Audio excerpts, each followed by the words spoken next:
सब? वो मैं बिजनेस डील फाइनलाइज करने के लिए रेस्टोरेंट में गया था और वहीं पे कुछ लड़के आ गए।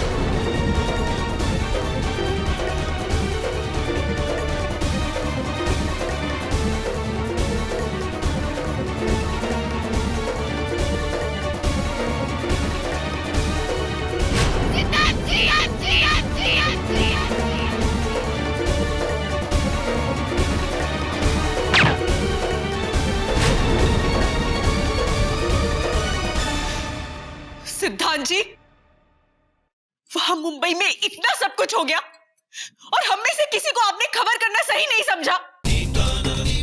क्यों सिद्धांत जी? वहां पे रोली की जिम्मेदारी आप पर थी, सिर्फ आप पर। तो फिर ये सब कैसे हुआ? आप तो वही थे ना, आप कुछ नहीं कर पाए। ये होने कैसे दिया आपने? आप इसे अकेला छोड़ के चले गए थे, इसके साथ नहीं थे क्या? इसीलिए मैंने भेजा था इसको आपके साथ।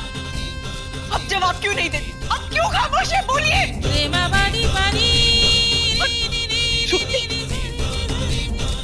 तूने भी मुझसे झूठ कहा, तूने भी कहा कि वहां सब कुछ ठीक है, तो फिर ये क्या है? बोलिए, जवाब दीजिए। नहीं सिद्धांत, मुझे तुमसे ये उम्मीद नहीं थी। ये सब तुम्हारी लापरवाही का ही नतीजा है। माता जी, शांत हो जाइए आप। मेरा सिद्धांत लापरवाह नहीं है।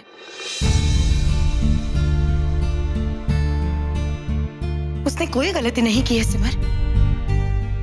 आप सब लोग जानते हैं वो ऐसे लापरवाही नहीं कर सकता। बस ये महज एक बुरा हादसा था जो माता रानी की कृपा से टल गया।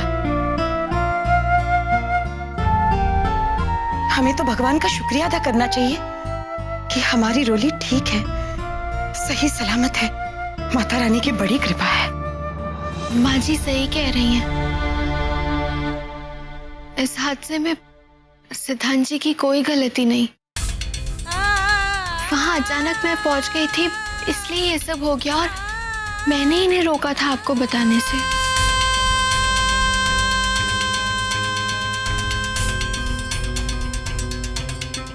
अब देखिए, जो होना था वो हो गया। अब मुझे लगता है कि रोली को भी आराम की जरूरत है। ये सब बातें तो बाद में भी हो सकती है। मैं डॉक्टर को लेके आता हूँ। हाँ बेटा, जाओ। रोली, बेटा वो कमजोर है, संभाल के।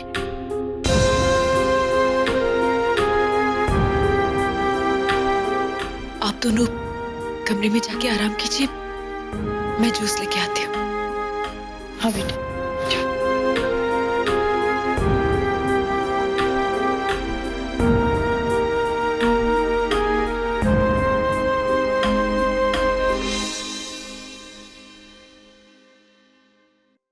जी, आपकी बहू तो बड़ी सख्त जान है। गोली खाकर भी वापस आ गई। ये क्या कह रही है आप मौसी जी? समझने वाली बात है, भगवान का आशीर्वाद है, आपके पुण्य है जो वापस आ गई। माता रानी, छोटी, जो लोग दूसरों के लिए जीते हैं, माता रानी उनकी हमेशा रक्षा करती है, उन्हें लंबी उम्र देती है।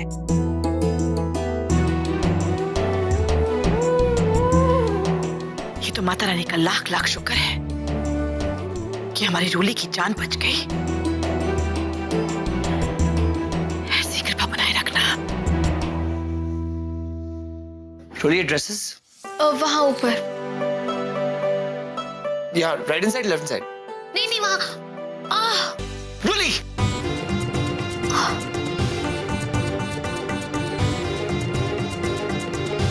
तुम भी ना? ठीक हो? कर रहा हूं ना तुम्हारा काम, फिर भी शांति से बैठ नहीं सकती, राइट? ऐसे कछुए की चाल से करेंगे ना तो कल सुबह तक भी इतना छोटा सा काम नहीं हो पाएगा। कल सुबह तक तो क्या, पूरी जिंदगी में तुम्हारा काम करने के लिए तैयार हूं। लेकिन उसके लिए तुम्हें एक काम करना होगा, conditions apply. And the condition is तुम्हें अपना ख्याल रखना होगा। चलेगा? चलेगा। That's nice. मुझे सिद्धांत जी से इस तरह बात नहीं करनी चाहिए थी। दीदी, आइए। Excuse me. Hello?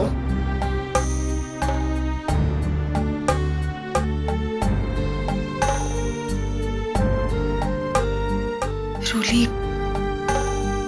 बहुत दर्द हो रहा है। बहुत ज्यादा दर्द हो रहा है। कहाँ? कैसे? ये प्रेम जी भी ना एक डॉक्टर को लाने के लिए इतना। रोली, तुझे ऐसी हालत में भी शैतानी सोच रही है और मेरी यहाँ जान निकली जा रही है। आपकी जान कैसे निकलने दूंगी मैं? आपकी जान तो मेरे अंदर है ना। और देखिए, मैं बिल्कुल फिट हूँ। आप बिल्कुल चिंता मत कीजिए।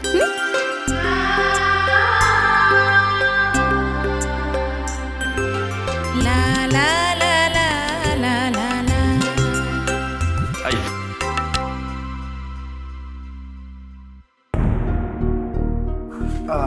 डॉक्टर साहब, ये केस फाइल।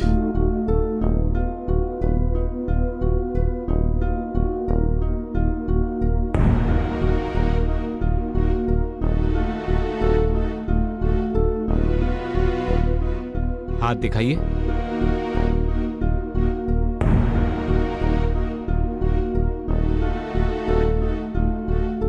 घबराने वाली कोई बात नहीं है।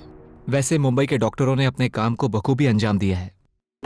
अब जख्म है, इसको भरने में वक्त लगेगा। ये बैंडेज खुल जाए तो आप इन्हें प्रॉपर एक्सरसाइज कराते रहिएगा। कुछ दवाइयां मैं लिख कर देता हूँ, जरूरत पड़े तो आप देते रहिएगा। इन्हें किसी भी तरह की परहेज की तो जरूरत नहीं ना, जैसे खाना पीना वगैरह या कुछ और? नहीं नहीं, मुझे लगता नहीं इन्हें किसी परहेज की जरूरत है। ये मेडिसिन आप इन्हें दे सकते हैं। कभी प्रेम जी अचानक पराये लगने लगते हैं तो कभी अपनों से भी ज्यादा अपने। शायद मैं ही अब तक इन्हें ठीक से नहीं समझ पाई। अच्छा, मैं चलता हूँ। नमस्कार। नमस्ते।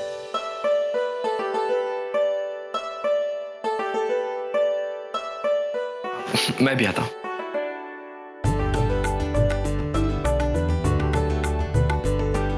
रोली बेटा, अब कुछ दिन तुम यहीं अपने कमरे में आराम करना। तुम्हें जो कुछ चाहिए वो तुम्हें यहीं मिल जाएगा। ठीक है बेटा?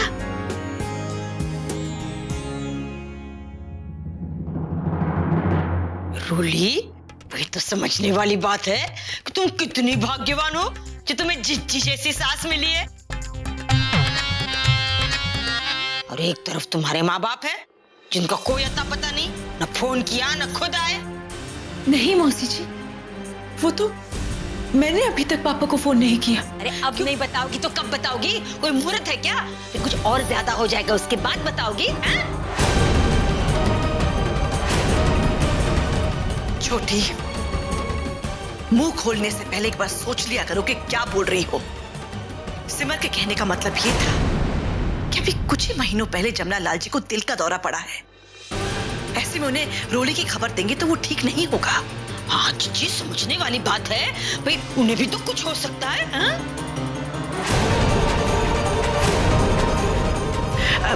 छोटी, जरा तुम मेरे साथ बाहर आओ। अब माँ जी, मैं सबके लिए खाना बना देती हूँ। ठीक है बेटे, आती हूँ। हाँ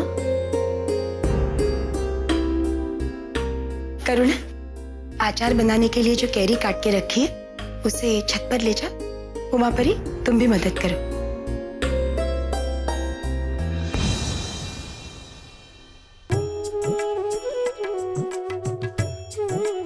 घर आ गई हो ना? हम सब लोग हैं तुम्हारा ख्याल रखने के लिए।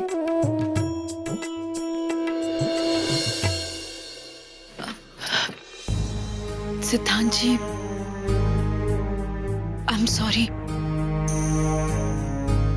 मैंने जाने अनजाने आपको कुछ ज्यादा ही बोल दिया। अरे आप क्यों सॉरी कह रही हैं?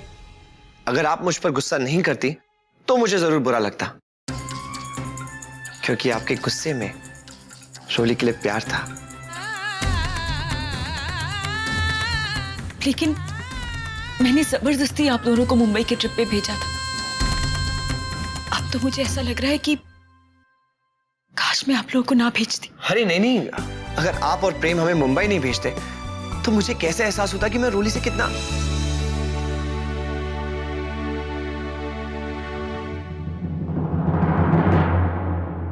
ये क्या सिमर?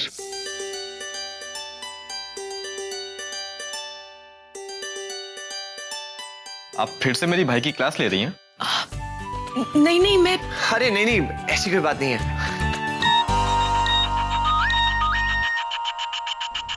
Excuse me.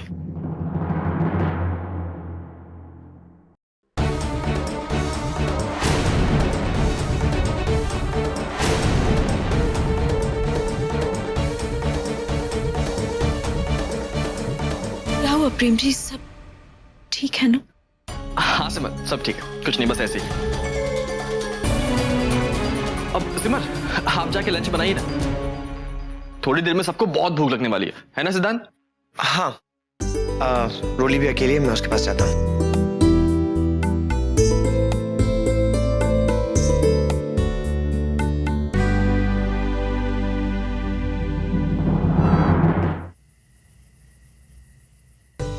सिद्धार्थ बेटा, जी माता जी। अब रोली की तबीयत कैसी है? माता जी वो दवाई खा के सो चुकी है, ठीक है वो। अरे हाँ प्रेम, हॉस्पिटल के बिल्स मैंने ऑफिस के अकाउंट से पे किए हैं, तो प्लीज बैलेंस चेक कर लेना और जरूरत पड़े तो पैसे जमा कर देना प्लीज। हाँ सिद्धांत बेटा, फिक्र की कोई जरूरत नहीं है। मैंने अभी पिछले महीने उस अकाउंट में 5 लाख रुपए जमा करवाए हैं। माता जी बिल्कुल ठीक कह रही बेटा, हमारे ऑफिस के अकाउंट में फिलहाल काफी बैलेंस है। और वैसे भी माता जी पिछले महीने की सारी पेमेंट्स मैंने अपने पर्सनल अकाउंट से ही की हैं। एक मिनट, क्या हुआ? ऑफिस का बैंक अकाउंट? मैंने उसी अकाउंट की फाइल देखी थी, उसमें तो बैलेंस नील था, 1 भी रुपया नहीं था।